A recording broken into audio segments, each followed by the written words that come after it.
विद्यार्थी मित्रांनो, आज आपण कॉम्प्लेक्स नंबर याबद्दल माहिती पाहणार.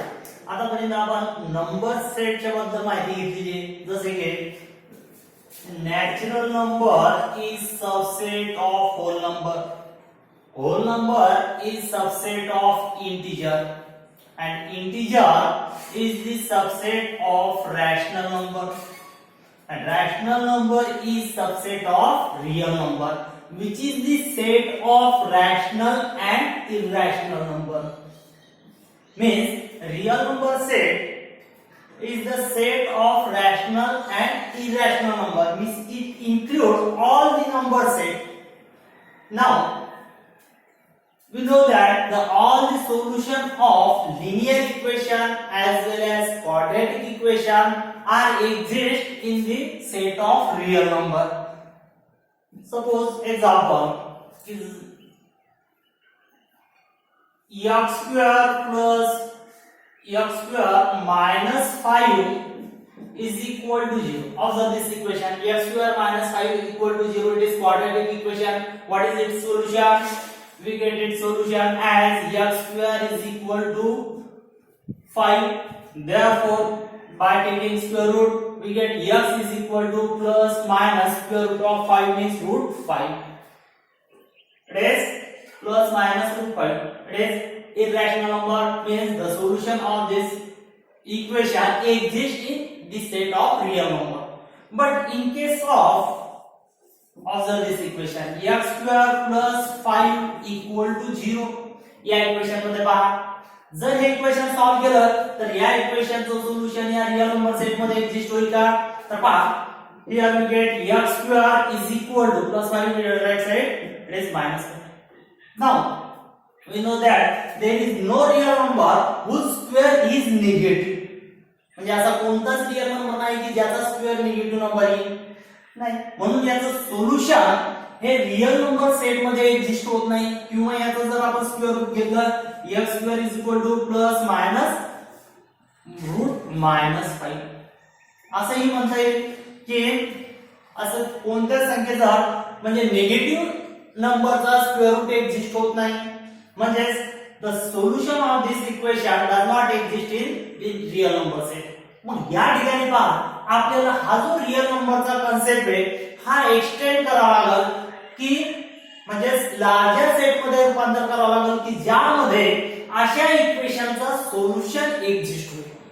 मग यासाठी आपण एक नंबर इंट्रोड्यूस करू, it is i is equal to root minus 1. हा एक इमॅजिनरी नंबर आहे, याला आपण म्हणतो इमॅजिनरी नंबर और इमेजिनरी यूनिट और imaginary unit. I is equal to root minus 1. It is imaginary number or imaginary root, imaginary unit. Therefore, from that we can find I square is equal to square of root minus 1. It is minus 1. In this way, we can simplify this equation by using the value of I. It is called, or we read it as I or simply iota. I or iota. The value it is called I or iota. By this value, we can simplify this type of equation. की जे solution, ज्या इक्वेशनचं solution real number set मध्ये exist होत नाही, म्हणून याच्या सहाय्याने आपण जे सोल्युशन फाइंड आउट करतो ते सोल्युशन अनदर याच्यात म्हणजे एक नंबर सेट आपल्याला मिळतोय की ज्याला आपण कॉम्प्लेक्स नंबर म्हणतो, की जे आता डिफाइन करणार आहे आपण. मग या ठिकाणी पहा, with the help of this value i is equal to root minus 1 याच्या सहाय्याने आपल्याला हे जे सिम्प्लिफाय करता येत नाही अशी एक्झाम्पल आपल्याला सॉल्व करता येते. पहा, आपण एक्झाम्पल घेतो की समजा हा एक एक्झाम्पल आहे, फाइंड द व्हॅल्यू ऑफ और simplify. First one is the 2 root minus 4 plus 7 root minus 36. How you get this value? So, 2 root minus 4 can be written as root -1 into root 4. You can multiply this. It is -4 plus 7 root -36 can be written as root -1 into root 36. We know that root -1, the value of this, we take the imaginary number, it is I. Therefore, this can be written as 2 into I into root 4, square root of 4, it is 2, plus 7 root -1 की value, it is I into 36 the square root, it is 6. It gives 2 into 2, 4, 4 into I, 4I. 6 into 7, 42, 42 into I, it is 42I. Here 4I plus 42I, it gives 46I. In this way, we can simplify this type of example. Take another example. Let us suppose 3 into root -9 minus 4 into root -16 plus 5 into root -25. What we get as a, for simplification, we have to use the value negative नंबरचा square route निघत नाही, म्हणून आपण या ठिकाणी कोणता number introduce केलेला आहे? इट इज इमॅजिनरी नंबर और imaginary unit. It is I is equal to, what is the value of I? It is root -1. किंवा ज्या ठिकाणी स्क्वेअर वगैरे काम पडते तिथं I square is equal to -1. मग या ठिकाणी पहा 3, this root -9 directly you can write as, you know that square root of 9 it is 3 and root -1 it is I, म्हणजे this can be written as 3I. -4 square root of -16, 16 चा square root 4 and root -1 it is I, therefore this can be written as 4I. root -25 can be written as 5I, 5I into 5 it is 5I into 5. It gives 3 into 3I, 9I, 4 into 4, 16 minus 16I, 5 into 5, 25I. It gives 9 minus 16 plus 25. It is 9 minus 16, it is minus 7I, minus 7I plus 25I, it is plus 18I. Okay? That is the simplification of given example. आता हे जे unsolved होणारे example आहे हे आपण कशात unsolved केलेले की जे इमॅजिनरी नंबर आपण कन्सिडर केलेले आहे I is equal to root -1. मग या ठिकाणी I is equal to root -1, I square ची व्हॅल्यू मिळाली आपल्याला -1. फ्रॉम दॅट I cube या व्हॅल्यू महत्वाच्या ह्या व्हॅल्यू तुम्हाला ध्यानात ठेवलं की I टू दी पॉवर हे सिम्प्लिफिकेशन तुम्हाला सोपं जाईल. I cube ची काय होईल? It is I square into I, it is I square ची value -1, -1 into I, it is -I. Next one, I to the power 4, it can be written as I square, its square is equal to I square ची value -1, -1 चा square, it is +1. From that, if we get the values of I square is equal to -1, I cube is equal to -I to the power 4, it is +1. For highest power or larger power or index, we can take this. For simplification, we can take these values I to the power 4, I to the power 3 in this way. तर या प्रकारे आपल्याला हे I चं आहे ना, मग हे I आपण इमॅजिनरी म्हणून घेतलेले, मग तो रियल नंबर सेट मध्ये एक्झिस्ट होत नाही, म्हणून या ठिकाणी आपण इंट्रोड्यूस करणार आहे कॉम्प्लेक्स नंबर. मग कॉम्प्लेक्स नंबर काय आहे तर पहा,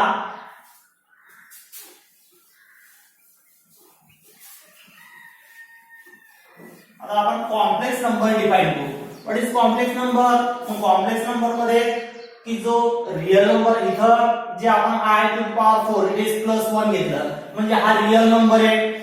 I क्यूब ही व्हॅल्यू आलेली आहे -I, म्हणजे सोल्युशन मध्ये I किंवा रियल नंबर हे दोन्ही या लागले, म्हणजे रियल नंबर आणि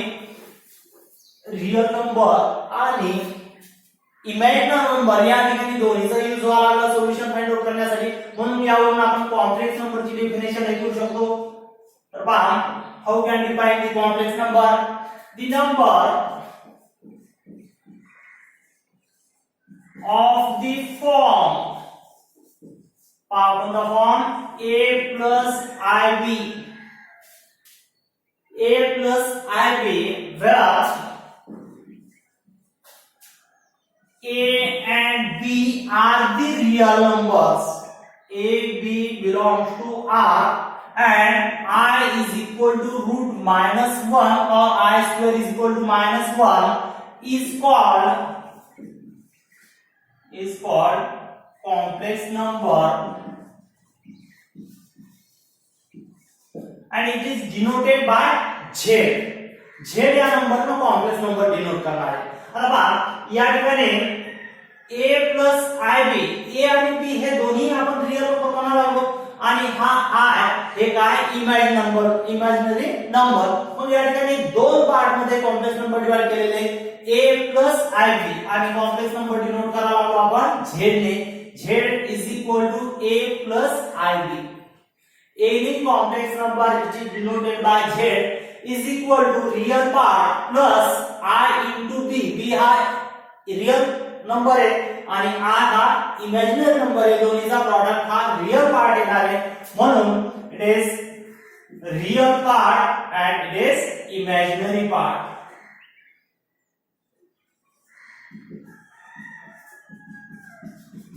Here, real part of any complex number which is denoted by real part of z, R E in bracket z. Real part of complex number, it is a, or simply we can written as R of z. In case of imaginary part, मग imaginary part काय आहे याठिकाणी I into b, त्यामध्ये b हा real number आहे, I हा imaginary. म्हणजे जर आपल्याला सेपरेट करायचं काम पडलं, दिस इज द इमॅजिनरी नंबर, तर त्या ठिकाणी आपण फक्त I म्हणणार. जरी इमॅजिनरी पार्ट हा आपण ib ने डिनोट करावा लागलो, इक्वेट केल्यानंतर b हा रियल पार्ट येणार आहे, I हा इमॅजिनरी. म्हणजे इमॅजिनरी पार्ट म्हटल्यानंतर पूर्ण ib, इमॅजिनरी नंबर म्हटल्यानंतर फक्त I. The imaginary part is denoted by Im of z or simply capital I of z. या प्रकारे आपण ते डिनोट करतो. त्यानंतर मग या ठिकाणी I ची व्हॅल्यू आपण सांगितलेली इज रूट मायनस 1. इथे लक्षात आलं a हा रियल पार्ट आहे आणि ib हा इमॅजिनरी पार्ट. आता जर या ठिकाणी या नंबरचा आपण विचार केला z is equal to a plus ib, real आणि इमॅजिनरी, मग इमॅजिनरी पार्ट हे कॉम्प्लेक्स रियल नंबर मध्ये येत नाही, रियल नंबर मध्ये इमॅजिनरी पार्ट येत नाही, पण रियल पार्ट जो आहे ते पूर्ण कॉम्प्लेक्स नंबर मध्ये सुद्धा आहे. म्हणून या ठिकाणी आपण जो कॉम्प्लेक्स नंबर डिफाइन केलेला आहे हा complex number it is the subset of complex number. We can say this capital C or Z न सुद्धा आपण लिहा. म्हणजे real number is set of complex number means all the real number set is subset of complex number. म्हणजे जे काही solution real number मध्ये exist होत नाही ते सर्व सोल्युशन आता आपल्याला या कॉम्प्लेक्स नंबर मध्ये मिळणार आहे. तर या ठिकाणी आता पहा जर या कॉम्प्लेक्स नंबरचा विचार केला आपण z is equal to 2 plus a plus ib, या ठिकाणी आपण आता एखादा एक्झाम्पल घेऊ 4 plus 3i. here 4 and 3 are the real number, I is the imaginary number. मग या ठिकाणी जर या कॉम्प्लेक्स नंबरची प्रॉपर्टी पाहिली 4 प्लस 3i ऍडिशन करता येईल का, तर नाही. या ठिकाणी 4 plus 3i we can't write, it is 7i, कारण हा इमॅजिनरी पार्ट आणि रियल पार्ट हे कंबाइन करता येत नाही. We can not combine real and imaginary part of the complex number. So complex number is denoted by z. मग या ठिकाणी आता या कॉम्प्लेक्स नंबरचे आपल्याला प्रॉपर्टी, त्यानंतर अल्जेब्रा ऑफ कॉम्प्लेक्स नंबर हे पाहायचं. तर या ठिकाणी पहिले आपण कॉम्प्लेक्स नंबरचा अल्जेब्रा म्हणजे ऍडिशन, सबट्रॅक्शन, मल्टिप्लिकेशन, डिव्हिजन या गोष्टी पाहणार आहोत. मग या ठिकाणी ऍडिशन सबट्रॅक्शन म्हटल्यानंतर जसं रिअल नंबरच्या बाबतीत आपण ऍडिशन सबट्रॅक्शन मल्टिप्लिकेशन पाहतो त्याच प्रकारे इथं कॉम्प्लेक्स नंबरच्या बाबतीत विचार करायचा. पण कॉम्प्लेक्स नंबर मध्ये काय दोन पार्टचा भाग येते. एक म्हणजे real part and second one is the imaginary part. या ठिकाणी पहा first one algebra of complex number.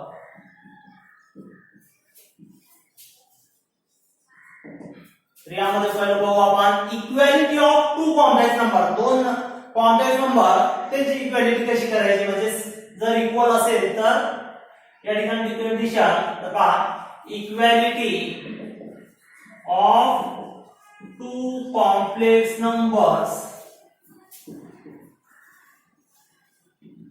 तर पहा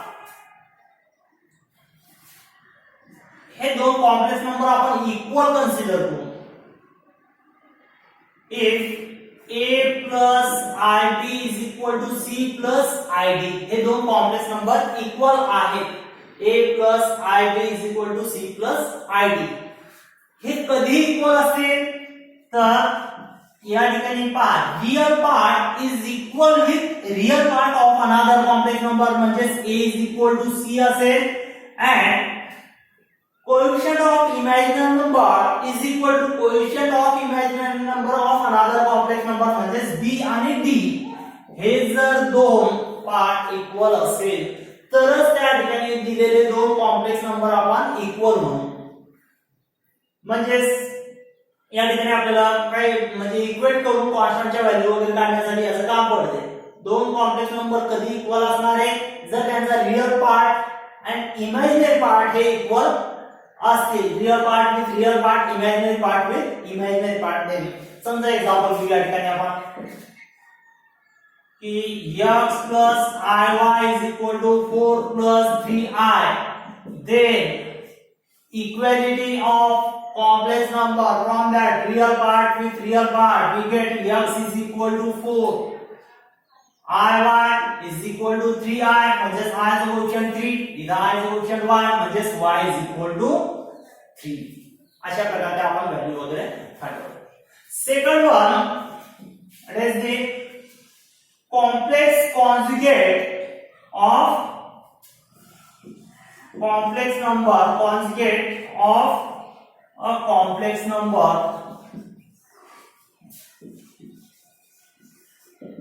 Conjugate pair वगैरे आपण सर्ट मध्ये पाहिलेले. What is the conjugate pair of a given irrational number? तर पाहिजे तसंच या ठिकाणी आहे conjugate of complex number. Let z is equal to a plus ib, then conjugate of given complex number it is given by z bar. पहा मग इथे लिहितो z bar is equal to a minus ib. म्हणजे काय करायचं conjugate करायचं म्हणजे जर दिलेल्या कॉम्प्लेक्स नंबर मध्ये जो इमॅजिनरी पार्टची साइन आहे ती फक्त चेंज करायची. मायनस असेल तर प्लस करा, प्लस असेल तर मायनस करा. Only change the sign of imaginary part. मग या ठिकाणी example write conjugate of number first z is equal to 4 plus 3i. या नंबरचा कॉन्जुगेट काय होईल? It is z bar is equal to 4 minus 3i. Second घेऊ z is equal to -3 minus 2i. याचा conjugate काय होईल? तर पहा -3 minus 2i. काय सांगितलं तुम्हाला की फक्त इमॅजिनरी पार्टचा साइन चेंज करा, बाकी आपल्याला रियल पार्टचं काही घेणं नाही. मग या ठिकाणी conjugate of given complex number is as -3 as it is -2i. त्याचा कॉन्जुगेट होईल +2i. Number third z is equal to -4. पहा या ठिकाणी हा जरी रियल नंबर आहे म्हणजे कोणताही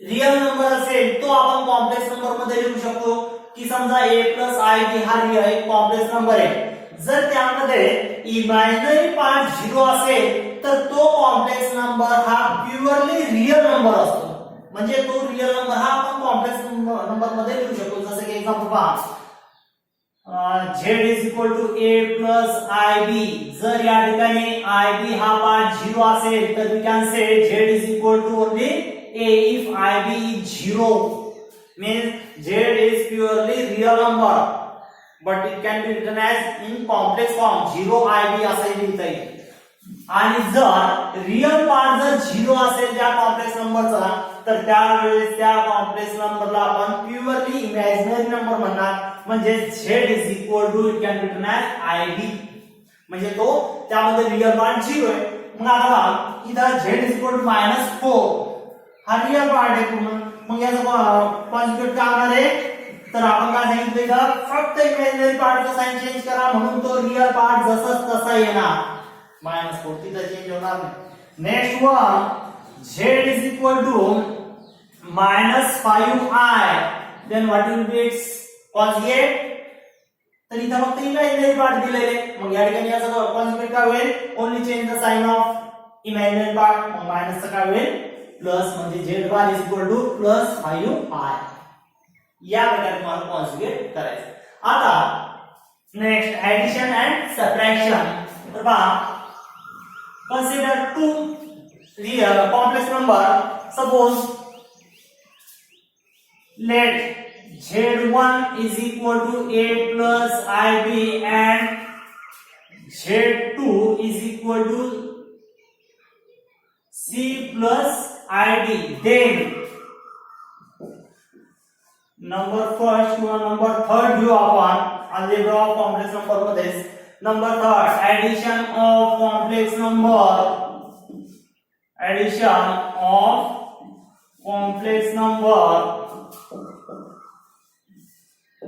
what we get here addition तर पहा z1 + z2 दिलेल्या दोन कॉम्प्लेक्स नंबरची आपल्याला ऍडिशन करायची z1 + z2 what we write here z1 a + ib + z2 c + id सरळ ध्यानात ठेवायचं की कोणत्याही लाईक टर्मचेस किंवा लाईक कोएफिशिएंटचेच आपल्याला ऍडिशन सबट्रॅक्शन करते म्हणजे like part with like part तर या ठिकाणी जो रियल पार्ट आहे a आणि c यांची ऍडिशन होईल म्हणजे a + c प्लस जे इमॅजिनरी पार्ट आहे ib आणि id यांची ऍडिशन होईल ib + id here we get a + c plus if we take I as common we get b plus d into I. It is the addition of two complex number. Real part with real part म्हणजे real part a आणि c ची addition plus imaginary part b आणि d ची addition into I. Next one subtraction of complex numbers. Here suppose z1 and z2 are two given complex number, then subtraction will be z1 minus z2 is equal to what is z1? It is a plus ib minus z2 it is c plus id. या ठिकाणी काय सांगितलं तुम्हाला की like part मग या ठिकाणी पहा a आणि c subtraction a minus c इथं काय इमॅजिनरी पार्ट प्लस ib आणि minus into plus id it is minus ib it gives a minus c plus याच्यातून i कॉमन घेऊ आपण b minus d into I. In this way we can take the subtraction. Therefore z1 minus z2 is equal to a minus c real part की subtraction minus b minus d into I imaginary part की subtraction. तर या ठिकाणी आपल्याला जे algebra of complex number इथं conjugate equality of complex number addition subtraction multiplication division याच्या सहाय्याने जे कॉम्प्लेक्स नंबर सिम्प्लिफाय करायचे किंवा सोल्युशन फाइंड आउट करायचं तर त्या ठिकाणी हे रूल्स आपल्याला माहित असणं आवश्यक आहे. आता मल्टिप्लिकेशन डिव्हिजन हे नंतर पाहू.